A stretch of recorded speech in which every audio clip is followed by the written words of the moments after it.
আসসালামু আলাইকুম। মাত্র 2 মিনিটে আপনার লিঙ্কডইন প্রোফাইলকে আলাদা করে তুলতে চান? আমি আপনাকে আজকে দেখাবো কিভাবে ক্যানভা দিয়ে একটা পেশাদার ব্যানার তৈরি করতে হয় যা সবার নজর কাড়বে। চলুন শুরু করি। তো প্রথমে আমরা canva.com-এ যাব। canva.com-এ লগইন করা ছিল আমার, সো লগইন হয়ে গেছে। এখান থেকে আমরা টেমপ্লেটে যাব। টেমপ্লেটে যেয়ে সার্চ বারে আমরা লিখব লিঙ্কডইন কভার বা হেডার, আপনি যে কোনো কিছু লিখতে পারেন। তো এটা সার্চ করার পর দেখেন যে আমার প্রায় 20,000 টেমপ্লেট চলে আসছে। এখানে প্রচুর টেমপ্লেট আসছে। তো এখানে যেগুলা এরকম সিম্বল দেওয়া আছে এগুলো প্রো, এগুলো আমরা ইউজ করতে পারবো না। এটা ছাড়া যেগুলো রয়েছে এগুলো আমরা ইউজ করতে পারবো। তো আমি যারা আপনারা টেক রিলেটেড ডেভেলপার বা আদার্স, আপনারা টেকি ভাই বলা কোনো একটা কভার চুজ করতে পারেন, আর বাকি যারা আছে প্রফেশনাল যে কোনো একটা কভার আপনি চুজ করতে পারেন। তো আমি একটা সিম্পল ডিজাইন দেখে এটাকে চুজ করতেছি। আমি এটার মধ্যে প্রবেশ করলাম। প্রবেশ করার পর কাস্টমাইজ দিস টেমপ্লেটে ঢুকলাম।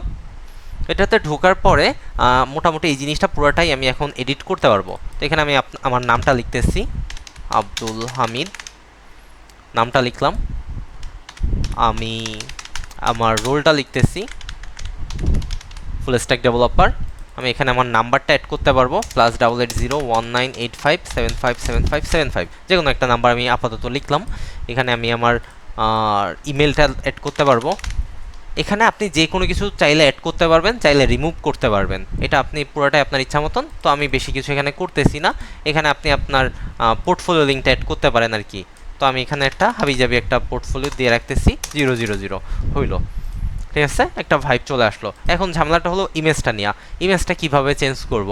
তো এটার জন্য আমাদের যেটা করতে হবে, আমাদের একটা ইমেজ আপলোড করতে হবে।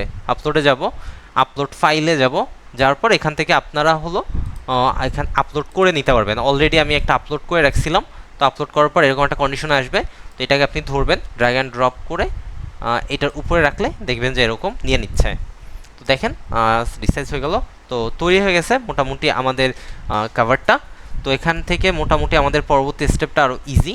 তো আমরা ফার্স্ট যে জিনিসটা করব আর কি, যে আমাদের এই জিনিসটা সেভ করতে হবে। এটাকে ধরলাম, ডাউনলোড করলাম, পিএনজি বা জেপিজি একটা ফরম্যাটে আমরা এটা ডাউনলোড করতে পারি।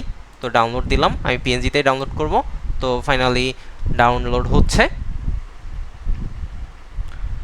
ওকে, ডাউনলোড হয়ে গেছে। শেষ ধাপে আমি কিছু কথা বলবো, যে যখন আপনি একটা কাভার তৈরি করবেন তখন মাথায় রাখবেন বেশ কটা জিনিস, যে আপনার কাভারটা দেখতে সুন্দর লাগতেছি না এটা নিশ্চিত করবেন, টেক্সটগুলো ক্লিয়ার আছে কিনা, কালার কম্বিনেশন ভালো কিনা, এই জিনিসগুলো একটু মাথায় রাখতে হবে।